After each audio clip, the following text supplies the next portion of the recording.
Hello, art students. Today in our class, you are going to complete a 3-slide seesaw reflection. So I am not giving you a template this time. This time you are going to do the work yourself to make this happen.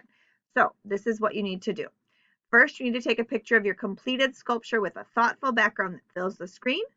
Second slide, you need to either take a picture of your sculpture at a second angle if you have 2 views that are important, or you can take a picture of your full color sketch if you did that during class today. And slide 3, a written or recorded artist statement that shares how your sculpture connects to a memory. So those are your 3 things that you need to do. I'm going to click Add Response and show you how that works. All right, so my first slide needs to be a photo. So I'm going to click Photo. Remember us talking about how to create a background for your sculpture. So I am going to slide my camera down. You might not be able to hear this next part, so pay attention. I'm going to slide my camera down so that I can see my picture, and I only see the background I created with that paper and not any of the rest of my background. I really want to focus on my sculpture. So it might take some work getting it in the right spot.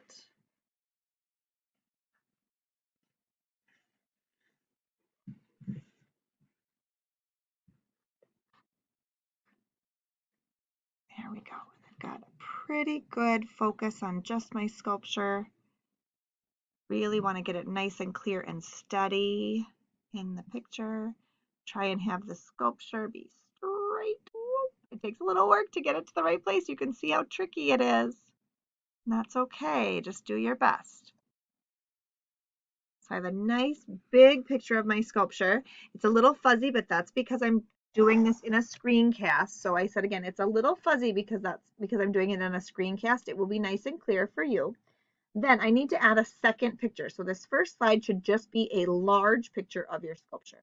The second page is a picture of your drawing or your sculpture at a different angle. So now I'm going to click Camera, and I'm going to take a photo of if I did my sculpture here. I want to get it nice and big and fill the space.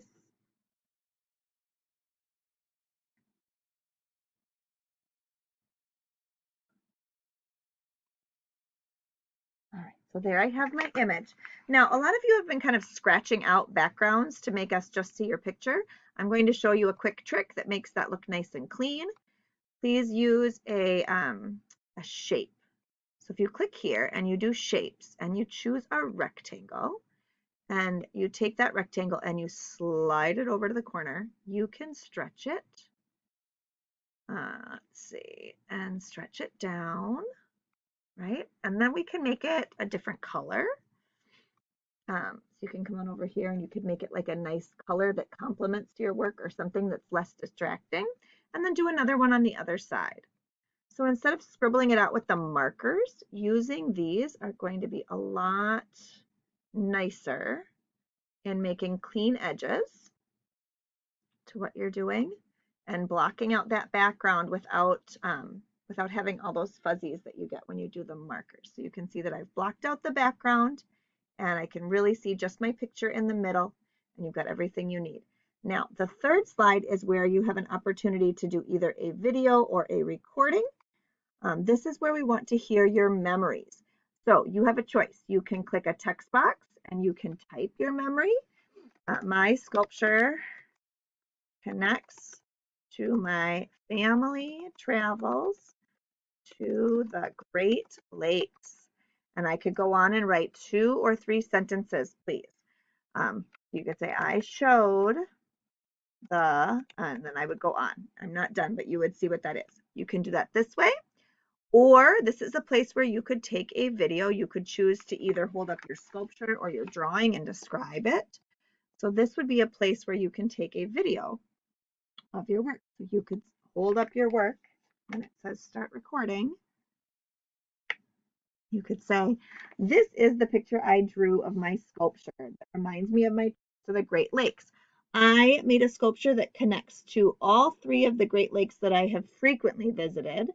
And then I also put in an environment that is on the Great Lakes. So it would go on a special beach that reminds me of that. I made it by making cardboard that connects through slits, and that made my rocks. And then I made my grasses, and I made the sand dunes by cutting and gluing those on too. I would love to see it put on a pedestal by one of the beaches in the Great Lakes. And then I've got 3 slides. I can say I'm done with this recording. I can say, so you could have your writing and your recording if you want to, or you can have just one, but your seesaw should have 3 slides. First, it should have your great full picture. Remember, yours will be less fuzzy because it won't be done in a screencast. Second, yours will have a picture of your sketch or a different angle of your sculpture. And third is your artist statement where you record your story about your work. Record the story. Tell us that. I believe that covers everything that you need, and this should help you do the video.